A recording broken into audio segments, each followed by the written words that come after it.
అందరికీ నమస్కారం. హెచ్బి కృష్ణాచార్య అనే నేను తెలంగాణ దేశం లీడర్ యూట్యూబ్ ఛానల్ అధినేతగా మాట్లాడుతున్నాను. ఈరోజు తెలంగాణ రాష్ట్రంలో హైదరాబాద్లో యువకులు ఎక్కువ శాతం మంది తాగుడుకు బానిసలవుతుండ్రు. సో దీని మూలంగా ఏం చెప్తున్నానంటే గత 10 సంవత్సరాల నుంచి తెలంగాణ రాష్ట్రం అనేది భారతదేశంలో ఫస్ట్ ఆల్కహాలిక్ స్టేట్. ఆల్కహాల్ ఎక్కువ తాగేది ఏ రాష్ట్రం అంటే తెలంగాణ, అందులో హైదరాబాద్ ప్రత్యేకంగా. అందుకు టాపిక్ పేరు ఏం చెప్పిందంటే Telangana is alcoholic state by economy growth and consequences. అంటే దీని మూలంగా రెవెన్యూ గవర్నమెంట్ బాగా వస్తుంది. సో అఫ్ కోర్స్ చాలామంది ఎందుకు తాగుతారంటే రీజన్స్ చాలా ఉన్నాయి. ఎందుకంటే కొంతమంది రిలాక్స్ తృప్తి పడడానికి, కొంతమంది స్ట్రెస్ రిలీఫ్ అనమాట, పికర్లు బాధలు ఉండడానికి రిలాక్స్ కోసం తాగుతారు. అది ఆర్టిఫిషియల్గా తగ్గుతుంది కానీ పర్మనెంట్ స్ట్రెస్ రిలీఫ్ కాదనమాట. స్ట్రెస్ పెరుగుతూనే ఉంటుంది. స్ట్రెస్ రిలీఫ్ కోసము, కొందరు సోషల్ బాండింగ్ కోసము. సో కొంతమంది డిపెండ్ అయిపోతారు. కొంతమంది మా నాయన తాగుతుండే, మా తాత తాగుతుండే, నేను కూడా తాగుతాని ఒక జెనెటిక్ డిజార్డర్స్ అనమాట. మా ఫాదర్ తాగుతుండే అని. కొంత ఎన్విరాన్మెంటల్గా కూడా కొద్దిగా తాగుతుంటారు. Mental health influences.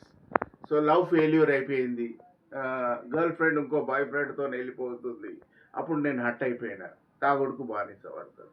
సో ఈ విధంగా రకరకాల కారణాల వల్ల సో దీన్ని పాజిటివ్గా తీసుకోండి మీరంతా. ఈ విషయాన్ని ఎందుకు చెప్తున్నానంటే ఇది పర్సనల్ మ్యాటర్స్ కాబట్టి పాజిటివ్గా తీసుకుంటే అల్టిమేట్లీ ఎండ్ అనేది డిసీజెస్కు దారితీస్తుంది అన్నమాట.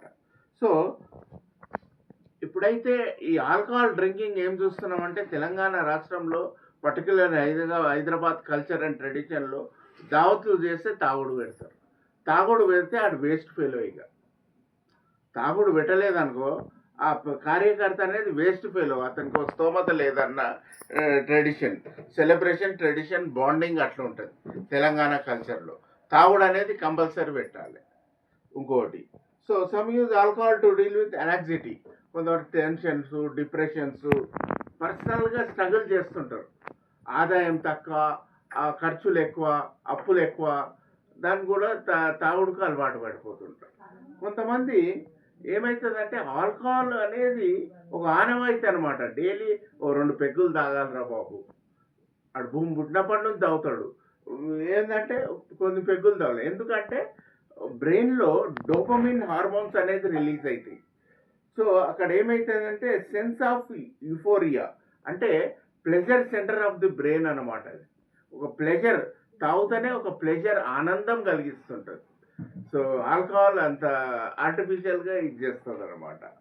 సో ఇంకోటి, ఆల్కహాల్ ఈ మధ్య వయసు యంగ్ అడల్ట్స్ కూడా తాగుడుకు అలవాటు పడతారు. ఎందుకంటే సోషల్ ఇన్ఫ్లుయెన్స్ అట్లా అయిపోయింది. కాలేజ్ చదివిన తర్వాత కానీ ఏదన్నా ఇదైంది, నేను పోయి పార్టీ చేద్దాం, బర్త్డే, మ్యారేజ్ డే, సోషల్గా తాగుడుకు అలవాటు పడిపోతుంటారు అనమాట. సో అల్టిమేట్లీ లాంగ్ టర్మ్ ఏమైపోతుందంటే సైకలాజికల్గా ఆల్కహాల్ మీద డిపెండ్ అయిపోవాలి. ఇక వేరే మార్గం లేదు. నీ ఎంత ఖర్చు ఉందో ఆ ఖర్చులో ఓ 20% అమౌంట్ తాగుడుకు పెట్టాలన్నమాట. సో కాన్సిక్వెన్సెస్ ఆల్కహాల్ ఏంది అది అందరికీ తెలుసు. డ్రంక్ అండ్ డ్రైవింగ్ కేసులో పట్టుబడము, జైలు పోవడము, డిజీజ్ రావడము, heart attack, brain attack, high blood pressure రావడము, క్యాన్సర్ రావడము, ఇది కామన్, ఇది అందరికీ తెలిసిన వాస్తవమే. సో ఇక్కడ ఏమవుతుందంటే ఆల్కహాల్ ఇంపేర్స్ జడ్జిమెంట్. అంటే అతను ఏదైతే న్యాయంగా మాట్లాడాలనో మాట్లాడలేడు. సో దానికి ఏమవుతుందంటే పరిస్థితులు, ప్రభావంలో సంసారంలో మీద పడి సూసైడ్, వైలెన్స్కు ఇది చేస్తారనమాట alcohol. So in some cases husband alcohol బాగా అవుతుండనుకో, అప్పుడు వైఫ్ ఏమైతే వివాహిత సంబంధాలు పెట్టుకుంటుంది. ఆ వివాహిత సంబంధాలు రిలేషన్షిప్లో కూడా పిల్లలు కూడా చెడిపోతుంటారు. సో ఇది తెలంగాణ కల్చర్లో ఒక ఆనవాయితీగా వస్తున్న, ఒక సోషల్ మీడియాలో వస్తున్న కేసెస్ ద్వారా నేను చెప్పగలుగుతున్నాను. సో ఇంకోటి, లవ్ ఫెయిల్యూర్స్ వల్ల కూడా ఆల్కహాల్ అనేది తాగుతుంటారు. సో కాన్సిక్వెన్సెస్ ఆఫ్ డెత్స్ ఏం చెప్తుంది అంటే ఆల్కహాల్ తెలంగాణ రాష్ట్రం అనేది వికసిత్ అయిపోయింది. వికసిత్ భారత్ ఎట్లయిపోయిందో వికసిత్ తెలంగాణ స్టేట్ ఆల్కహాల్ కన్జంప్షన్‌లో అప్రాక్సిమేట్‌లీ భారతదేశంలో ఏడాదికి 2,60,000 మంది చనిపోతున్నారు. ఆల్కహాల్ తాగారన్నమాట. Alcohol death rate attributable is 38.5% per lakh. అంటే 1,00,000 మందిలో 37.5% శాతము డిసీజ్ వస్తుంది ఆల్కహాల్ తాగడం వల్ల. నెక్స్ట్ రోడ్ యాక్సిడెంట్స్ అవుతున్నాయి. సో దీని మూలంగా రెవెన్యూ ఆఫ్ ఆల్కహాల్ గవర్నమెంట్‌కు బడ్జెట్ పెట్టింది 1.75 ట్రిలియన్స్ అని. అంటే 100 కోట్లు జరిగితే 1 బిలియన్, 100 బిలియన్లు అయితే 1 ట్రిలియన్. అట్లా 1.75 ట్రిలియన్స్ బడ్జెట్ పెట్టుకుంది. అలా స్టేట్ ఎక్సైజ్ ఆఫ్ లిక్కర్ ఎంత 15,000 కోట్లు పర్ యానం వస్తుంది. ఇంత ఎకానమీ ఉంది జనరేషన్. సో ఇంకొకటి ఏం చెప్తున్నా, ఇది ఇంత మటుకు బాగానే, ఇది అన్ని మనం సినిమాలలో చూసాము, మనం అంతా ఎక్స్పీరియన్స్ చూస్తున్నాము, ఇది అంతా బాగానే. కానీ మీకు తెలియని విషయం ఏముందంటే, ఎవరైతే ఆల్కహాల్ తయారు చేస్తారో, మ్యానుఫ్యాక్చరింగ్ చేస్తారో, వాళ్ళు డూప్లికేటింగ్ తయారు చేస్తారు. కౌంటర్ ఫిటింగ్, లేబుల్ మార్పిడి ఇది కామన్ ప్రాక్టీస్ అనమాట. సో ఎందుకంటే ఆల్కహాల్ కన్జంప్షన్ తెలంగాణలో ఎక్కువ మార్కెట్ ఉంది, హ్యూజ్ డిమాండ్ ఉంది కాబట్టి. సో ఆల్కహాలిక్ బ్యూవరేజ్ మ్యానుఫ్యాక్చరింగ్ చేయాలంటే ఫస్ట్ విస్కీ అయినా బ్రాండీ అయినా తయారైన తర్వాత అది స్టోరేజ్ చేయాలి. వుడెన్ డ్రమ్స్లో స్టోరేజ్ చేయాలి. 3 ఏళ్ళ దాకా స్టోర్ చేయాలి. 3 ఏళ్ళు అయినాక స్టోర్ చేసిన తర్వాతనే అప్పుడు ప్యాకేజ్ చేసి బయట అమ్మాడు అనమాట. ఇప్పుడు అట్లా ఏమవుతుందంటే, ఇప్పుడు వాడు ఏం చేస్తుండు, ఆల్కహాల్ తయారు చేస్తుండు, ఆ ఇంప్యూరిటీస్ అన్నీ అందులోనే ఉన్నాయి, అది అలానే అమ్మేస్తున్నారు, వీళ్ళు అలానే తాగుతున్నారు. మొదలే ఆల్కహాల్ అంటేనే ఇంజూరీస్ టు హెల్త్. ఇంకా ఇంజ్యూర్ అయిపోయి తొందరగా blood pressure, sugar, diabetes, cancer వచ్చి చచ్చిపోతుంది. సో ఇది నేరం. ఇది నేరం ఎందుకు చెప్తున్నానంటే, యాజ్ పర్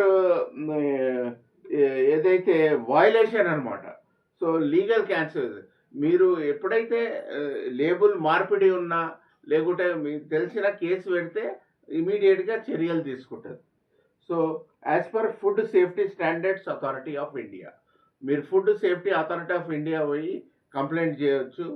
చేసిన తర్వాత ఇలా లేబుల్ను మార్పిడి చేస్తారు. ఎందుకంటే బ్రాండీ కానీ విస్కీ కానీ తయారు చేసే డేట్ ఆఫ్ మ్యానుఫ్యాక్చరింగ్ ఇయ్యడవాడు, డేట్ ఆఫ్ ప్యాకేజింగ్ అని ఇస్తాడు తెలివిగా. అదే బీర్ బాటిల్ ఉందనుకో, డేట్ ఆఫ్ మ్యానుఫ్యాక్చరింగ్ ఇస్తాడు. నేను చెప్పింది ఏంటంటే ప్రజలారా, ఇది ఇంప్యూరిటీస్ ఉన్నది కాబట్టి 3 ఏళ్ళ స్టాక్ స్టోర్ చేసి ఆ తర్వాత అమ్మిన విస్కీ అయినా బ్రాండీ అయినా తాగుతూనే ఫలితం ఏదైనా ఉండదు.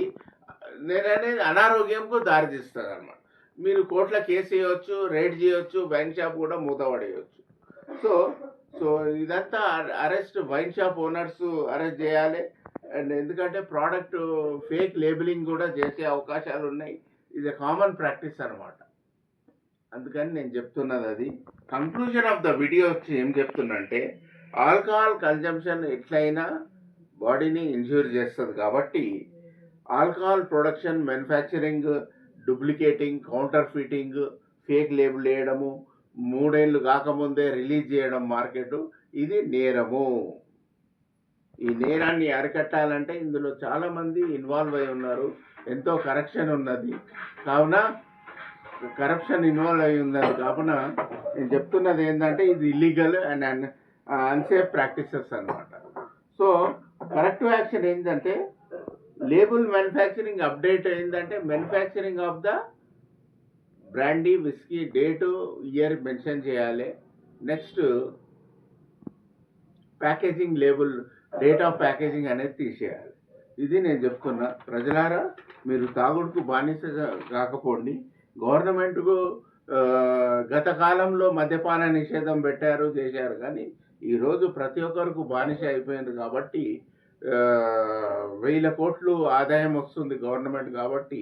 ఎందుకంటే ఉచితంగా వెల్ఫేర్ స్కీమ్లకు అద్వారం పడ్డారు కాబట్టి రెవెన్యూ రావాలి కదా. రెవెన్యూ రావాలంటే గవర్నమెంట్కు ఖర్చులు ఉంటాయి. మీ ప్రాణాలు కాపాడాలన్న ధీమా లేదు. సో ఎవరైతే తెలివిగా బతుకుతారో, తెలివిగా ఆలోచిస్తారో, ఆరోగ్యంగా ఉంటారో, ఆరోగ్యం అనేది చాలా ఇంపార్టెంట్ ఈ రోజులలో. డబ్బు కన్నా విలువైంది ఆరోగ్యం. కావున నేను చెప్పింది ఏంటంటే, ఈ వీడియో ఒకటికి 2 మాటలు చూసి మీరు షేర్ చేసి, సబ్స్క్రైబ్ చేసి, షేర్ చేసి చేయాలని కోరుతూ నేను సెలవు తీసుకుంటున్నాను. నమస్కారం.